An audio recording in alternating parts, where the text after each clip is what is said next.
ഇപ്പോൾ MDMA കൈവശം വെച്ചതിന്, കഞ്ചാവ് കടത്തിയതിന് ഒക്കെ പിടിക്കപ്പെട്ട ആളുകളെ പരിശോധിച്ചാൽ അവരെല്ലാവരും മദ്രസകളിൽ പോയിട്ടുണ്ട്.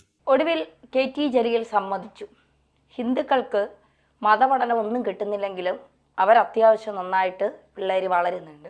പക്ഷെ ഇവിടെ മദ്രസകളിൽ ഈ ലഹരി വസ്തുക്കൾ MDMA കഞ്ചാവ് പോലെയുള്ള കാര്യങ്ങൾ ഉപയോഗിക്കരുത് എന്ന് പഠിപ്പിച്ചിട്ടും വഴിതെറ്റുന്നത് മുഴുവൻ ഞമ്മൻ്റെ പിള്ളേരാണ്. അങ്ങനെ ഒരു വീഡിയോ പ്രചരിക്കുന്നുണ്ട്. മുൻ ഉപരിവിദ്യാഭ്യാസ മന്ത്രിയായിരുന്ന ജലീലിൻ്റെ പ്രഭാഷണമാണ്. അദ്ദേഹത്തിൻ്റെ മതവിഭാഗത്തിൽപ്പെട്ട ചില പ്രധാനപ്പെട്ട ആളുകളോടാണ് സംസാരിക്കുന്നത്. അതായത് ഒരു സംഘടനയുടെ മീറ്റിംഗ് ആയിരുന്നു.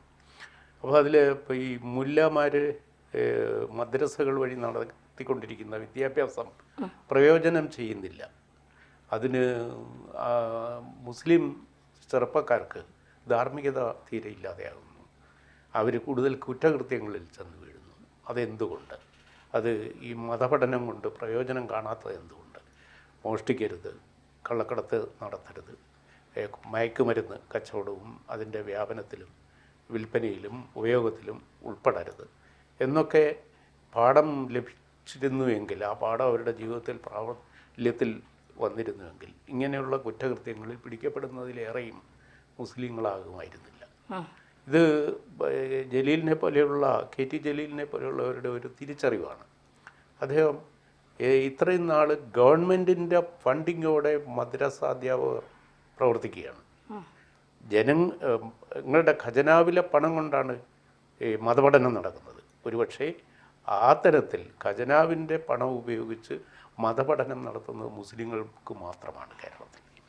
അങ്ങനെ പൊതു ഫണ്ടിലെ പണം ഉപയോഗിച്ച് ധാർമ്മിക വിദ്യാഭ്യാസം കൊടുത്തിട്ടും ആ സമൂഹം ധാർമ്മികമായി ഉയരുന്നില്ല എന്ന ഒരു ഏറ്റുപറച്ചിലാണ് KT ജലീൽ നടത്തുന്നത്.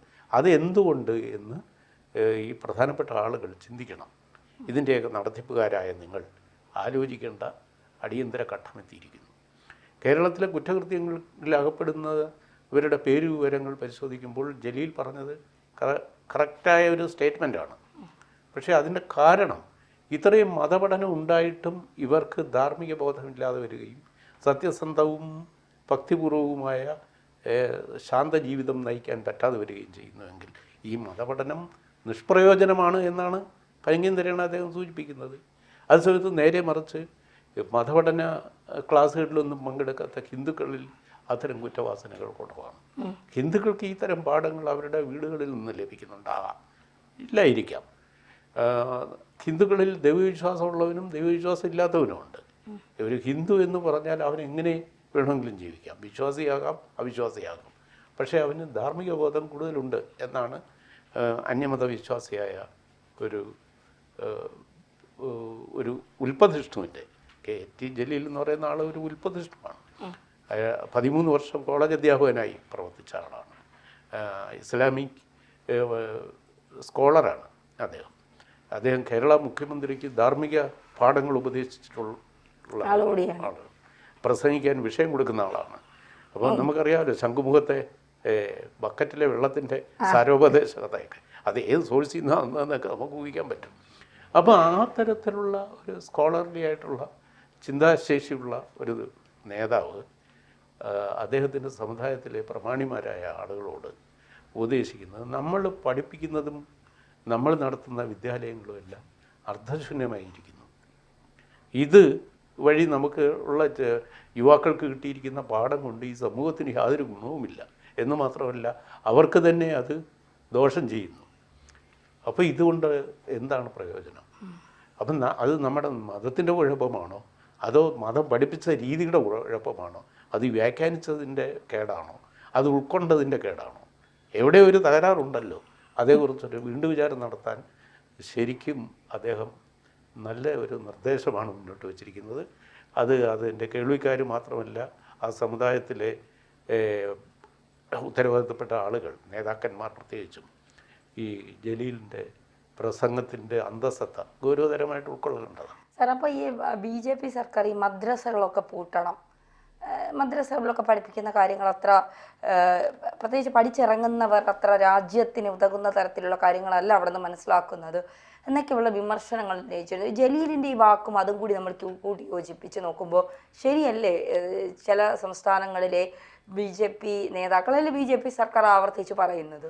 ഇത് തന്നെയാണ്, ഇത് വളരെ അർത്ഥവത്തായ ചോദ്യമാണ്. ഇപ്പോൾ യോഗി ആദിത്യനാഥ് UP സംസ്ഥാനത്ത് മദ്രസ വിദ്യാഭ്യാസം രാജ്യവിരുദ്ധ പ്രവർത്തനത്തിന് പ്രേരണയായിത്തീരുന്നു എന്ന് കണ്ടെത്തി അതിനെ നിയന്ത്രിക്കാൻ ശ്രമിക്കുന്ന ഒരാളാണ്. ഇപ്പോൾ കേരളത്തിൽ ദേശീയ വിരുദ്ധ സ്വഭാവം ഉള്ള സംഘടനകളും വ്യക്തികളും വളർന്നു വരികയും അവർ സാമൂഹ്യ വിരുദ്ധ പ്രവർത്തനങ്ങളിലും ദേശവിരുദ്ധ പ്രവർത്തനങ്ങളിലും വ്യാപൃതരാകുകയും ചെയ്യുന്നുണ്ടെങ്കിൽ അതിന് ഒരു കാരണം ഒരുപക്ഷെ അവർക്ക് ലഭിക്കുന്ന ഈ തെറ്റായ പാഠങ്ങളാകും. തെറ്റായ പാഠങ്ങൾക്ക് ഗവൺമെൻറ് പണം ചിലവാക്കുന്നു എന്നുള്ള കാര്യം നിൽക്കട്ടെ. അപ്പം നമ്മളുടെ പൊതു ഖജനാവിലെ പണം ഉപയോഗിച്ച് നമ്മുടെ ദേശത്തിന് തന്നെ ദ്രോഹകരമായ ഒരു പഠന പദ്ധതിയാണ് നൽകുന്നതെന്ന് ജലീലിൻ്റെ വാക്കുകളിൽ നിന്ന് നമുക്ക് അനുമാനിക്കാവുന്നതാണ്. അപ്പോൾ ഈ പ്രവർത്തനങ്ങളെ ഇതുമായി ബന്ധപ്പെട്ട ആളുകൾ വീണ്ടും വിചാരത്തോടെ ഒന്ന് വിലയിരുത്തേണ്ടതാണ്.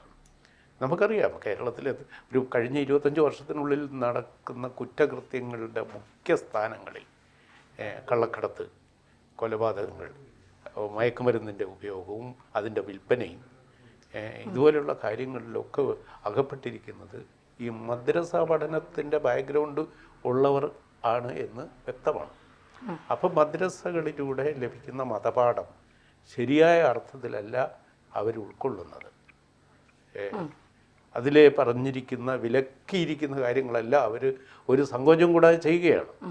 ഇത് എങ്ങനെ നിയന്ത്രിക്കാം, ഇത് എന്തുകൊണ്ട് എന്നതിനെപ്പറ്റി ഒരു ഒരു ആത്മപരിശോധന നടത്തണം എന്ന അർത്ഥത്തിലുള്ളൊരു നല്ല പ്രഭാഷണമാണ്, ഒരു നല്ല നിർദ്ദേശമാണ് KT ജലീൽ മുന്നോട്ട് വെച്ചത്.